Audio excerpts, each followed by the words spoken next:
This TV had a clicking sound when you turned it on. The picture looked good, but this very annoying clicking sound was still present at all times.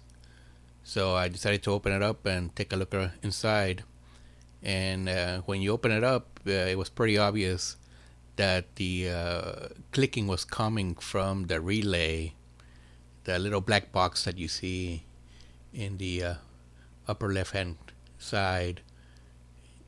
So then I decided to probe the control pins across the coil to see what was happening with the voltage across those pins. And instead of seeing 12 volts across the pins, you saw a sinusoidal wave.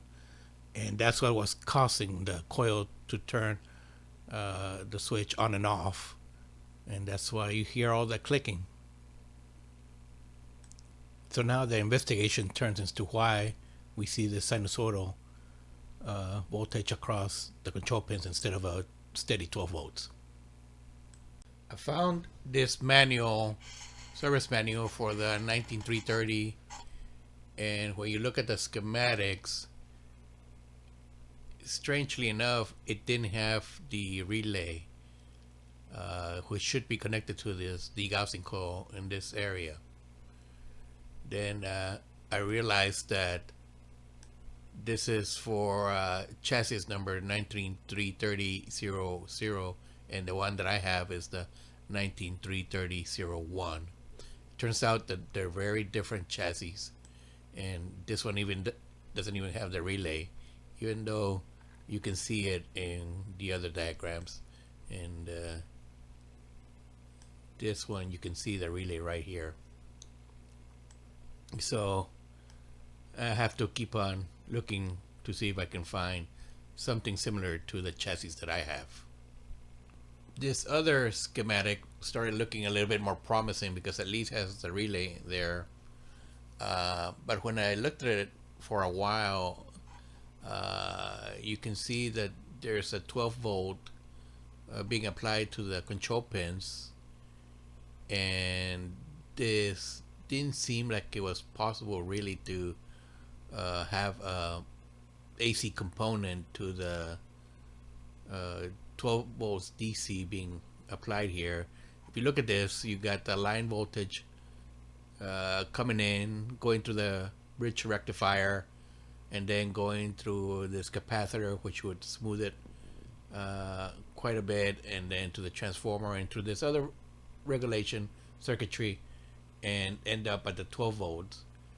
So it seems to me like the 12 volts was going to be very clean, and there was no possibility really of this 12 volts having a AC component unless something else major went wrong. So I decided to keep on looking for other service manuals that might look more like the chassis that I have. And so I finally came across this service manual for the model 19530, and this started looking a lot more like the chassis that I have. So pretty different from the other previous two diagrams that we have, and this ended up being almost exactly like the 19330.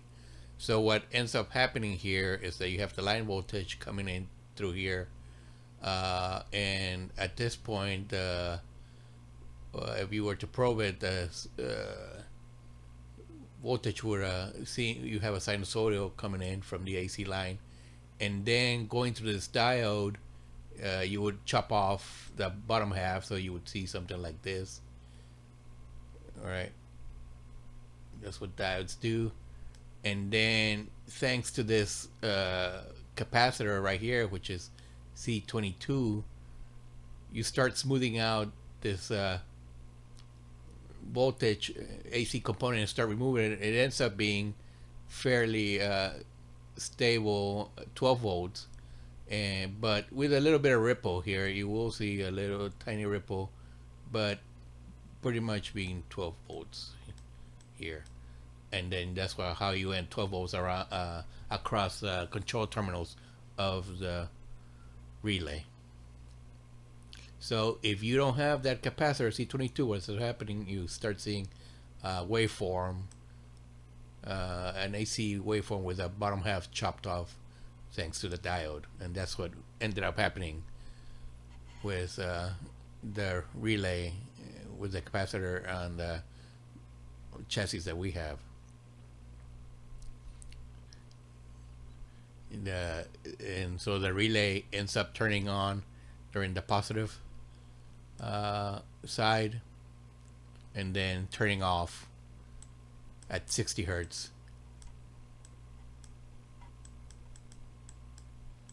which is coming from the line voltage.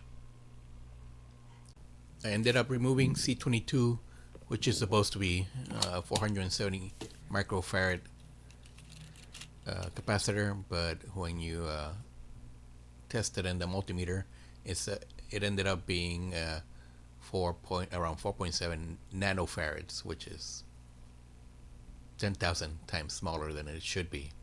So that's what's causing the problems. So testing a good capacitor, you can see it's closer to 470. This one is 432 microfarads within the 10% tolerance. These waveforms show the difference the capacitor makes. This capacitor C22. On the left side, you'll see that with a bad capacitor, you basically will see a waveform that goes from 45 volts to 0 volts, and that's what's causing the clicking in the relay.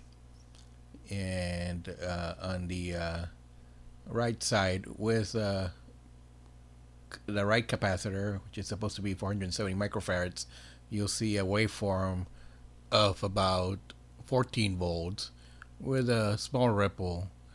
So that's much closer to the ideal 12 volts that you're supposed to be seeing on the input pins of the relay. Now you may be asking why this capacitor C22 died, and if you notice, it's pretty close to one of the ceramic resistors. These are high wattage resistors that get really, really hot, and you can see on the PCB itself a dark area where it indicates that it has gotten very hot. So the heat just kills these electrolytic capacitors. So I think that's why this capacitor died. So if you want to get rid of the clicking, just replace this capacitor and you should be good to go.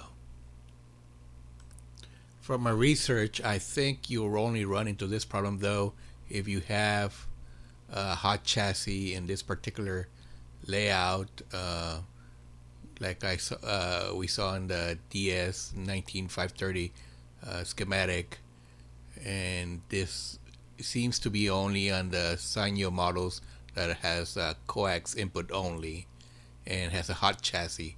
So I think that's the only time you'll run into this problem. I don't think you'll run into the clicking noise in the other models that have the better regulated 12 volt supply that's supposed to be placed on the control pins of this relay. After replacing the capacitor, now the TV turns on and no more clicking.